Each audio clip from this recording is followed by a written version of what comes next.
What if I told you the safest place to be isn't behind high walls, but right out in the open? Today, we're going to dig into a really counterintuitive idea about power, one that goes against our most basic survival instincts. All right, so let's start by challenging something we all do. When things get a little tense or when we feel threatened, what's our first instinct? It's to retreat, right? To build a fortress. But what if that instinct is just completely wrong? No, really, think about it for a second. At work, in your social life, when you feel that sense of danger, do you pull back? Kind of go into your shell? Most of us do. We think that by walling ourselves off, we're making ourselves safer. We're going to see exactly why that's such a dangerous illusion. At the heart of all this is a choice between two very different strategies. On one side, you've got isolation. You cut yourself off, you actually become a bigger target, you lose touch with what's going on, and paranoia starts to creep in. But on the other side, you've got circulation. This is all about mingling, finding allies, staying in the loop, and being protected by the crowd. One path leads to ruin, the other leads to resilience. Let's look at two rulers who are perfect examples of these choices. First up, a cautionary tale. This is the story of a man who had everything and lost it all by locking himself away. Meet Shih Huang, the very first emperor of a unified China. I mean, this guy was arguably the most powerful man on the planet at the time. He conquered kingdoms, forged a whole nation, standardized the language, and even built the Great Wall. He was a brilliant, absolutely ruthless warrior who controlled an empire bigger than Alexander the Great's. But, as his power got bigger, so did his fear. He built this palace that was basically a monument to paranoia. These weren't just hallways. We're talking secret tunnels designed so he could move around like a ghost, completely unseen by anyone. And his paranoia just went off the charts. He was so terrified of assassins and plots that his exact location became the state's biggest secret. If you accidentally saw him, that was it. You were dead. He literally turned his own palace into a lethal prison where he was the only inmate. And this number right here, 120,000, this really shows you the turning point. See, early in his reign, he forced that many rival nobles to move to his capital. He understood that keeping people close was a form of control. But his fear got the best of him, and he traded that real control for the illusion of safety and total isolation. And this is how the most powerful man in the world ended up. He died on a trip, probably poisoned by the very ministers his own isolation had empowered. They kept his death a secret, and to cover up the smell of his decaying body, they carted it back to the capital with a wagon of salted fish. He died completely and utterly alone, cut off from everything. His fortress became his tomb. Okay, so now let's look at the complete opposite approach. This one was perfected by King Louis XIV of France, the famous Sun King. Every single morning, the king had this waking up ceremony called the lever, and it was an absolute masterclass in political theater.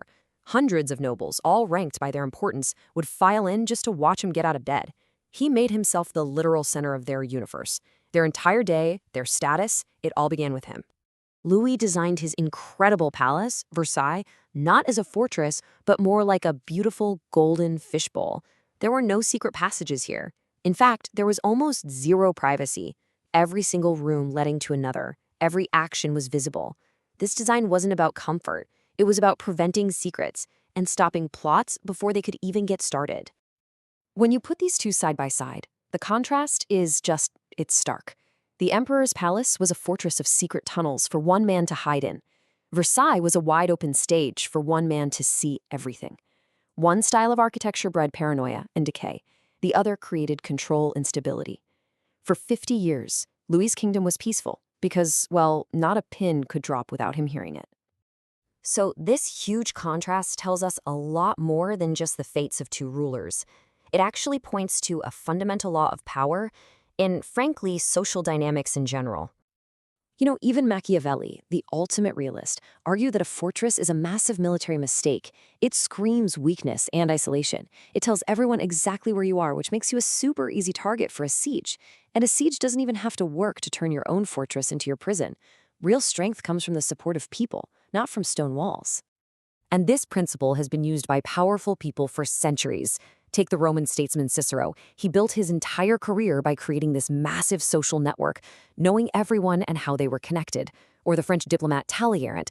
He survived revolution after revolution because he mingled with everyone, from the aristocrats down to the criminals, always gathering information and staying one step ahead. And look, this law doesn't just apply to politics. Isolation can be just as deadly for creativity. Check out the story of the Renaissance painter Giacomo da Pontormo. He got the commission of a lifetime, a true masterpiece. To protect his ideas, he literally walled off the chapel he was working in. For 11 years, he worked in almost total solitude. When he died and the work was finally revealed, it was a disaster. He'd lost all sense of proportion, creating this tangled, maddening mess. His isolation had, as one of his friends put it, entangled himself and anyone else who saw it. Okay, this is a fair question. You might be thinking, so is there no value in being alone? Of course there is, but its role is super specific and really, really limited. Isolation can be an amazing tool for deep thinking. I mean, Machiavelli wrote The Prince while he was in exile. But here's the key. It's a temporary tactic, not a long-term strategy. It's kind of like a submarine coming up for air.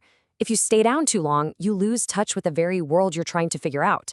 It has to be used in small, careful doses. So let's bring this home. How do you apply this powerful lesson to your own life? How do you avoid building your own little fortress and instead create your personal Versailles? All right, here's the big takeaway. When your gut tells you to retreat, do the exact opposite. Force yourself to get out there. Find new allies. Reconnect with old ones. Be permeable. Move between different social and professional circles. A moving target is hard to hit, right? And someone who is everywhere can't be cornered. Circulation is your best defense. And that's the question I want to leave you with. In your job, in your life, what walls have you built up around yourself? What information, what opportunities, what connections are you missing out on because you've chosen the false safety of the fortress? Maybe it's time to start tearing them down.